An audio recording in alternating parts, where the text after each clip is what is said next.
محترم حضرات، اس بزم کو بہار میں سیرت نبی صلی اللہ علیہ وسلم کرنا چاہتا ہوں، اس امید کے ساتھ کہ میری باتوں کو غور سنا جائے۔ جب اسلام فاران کی چوٹی سے پھیلنا شروع ہوا تو آپ صلی اللہ علیہ وسلم اپنی روشنی سے دنیا والوں کو منور کرنے لگے تو باطل پرستوں میں خلبلی مچ گئی اور ساری قوت و طاقت دل و دماغ اور نور اسلام کو بجھانے میں صرف کرنے لگے۔ راستے میں کانٹے بچھا کر، پتھروں سے دبا کر، زمین پر سلا کر، آگ کے انگاروں پر لٹا کر، پھانسی کے پھندوں پر چڑھا کر، گھر بار اجاڑ کر پیارے رسول اللہ صلی اللہ علیہ وسلم کی آواز کو دبانے کی کوشش کرنے لگے، مگر حق کی آواز روز بروز بڑھتی جا رہی تھی۔ حضرات، سنسار ربیع محرم کا مہینہ ہے، مکہ کے تمام لیڈروں نے مل کر ایک میٹنگ کی۔ ابو جہل نے پورے قوم کو لگایا، اے غیور عربو، جس کو ہم بچہ کے کھیل سمجھ رہے تھے وہ آج ہمارے دین و عزت و عمر کے طوفان بن چکا ہے۔ جس دن کا چرچا محمد کر رہے تھے ان کے ماننے والوں کی تعداد روز بروز بڑھتی جا رہی ہے، ہمارے خداؤں کی توہین کی جا رہی ہے، جھٹلایا اور ٹھکرایا جا رہا ہے۔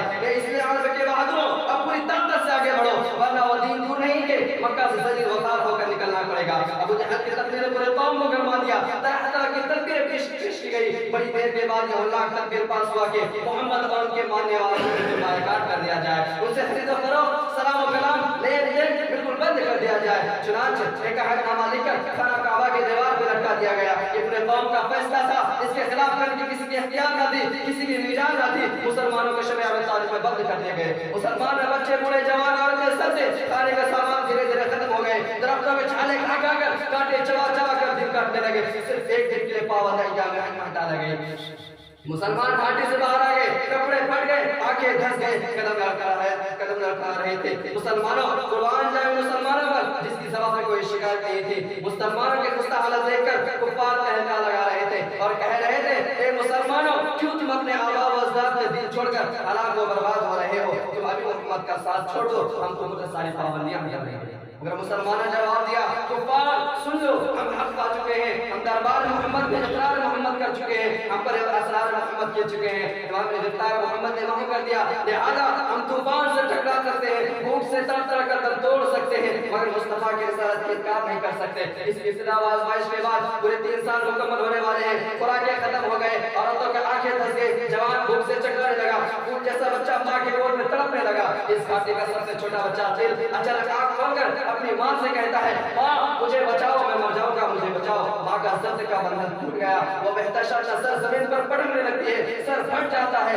لوگ اسے سنبھالتے ہیں اور وہ یہ کہتی ہے، مجھے چھوڑ دو، میں اپنے درد جگر سے پہلے مرنا چاہتی ہوں۔ دنیا والوں ذرا سوچو کیسی وہ سنگین گھڑی تھی، کتنا بھیانک منظر تھا کہ رسول کے باتوں سے منہ نہ موڑا۔ آج ہم اپنے رسول کے غلامی کا دعویٰ کرتے ہیں تو سن لیجئے، نماز پڑھتے ہیں، روزہ رکھتے ہیں، حج ادا کرتے ہیں، زکات دیتے ہیں، تب تو دعویٰ میں سچے ہیں، ورنہ ہمارا دعویٰ باطل و بیکار ہے۔ پہلے مسجدیں تھے کچی تو پکے تھے نمازی، پہلے مسجدیں تھے کچی تو پکے تھے نمازی، آج مسجدیں پکے تو کچے ہیں نمازی۔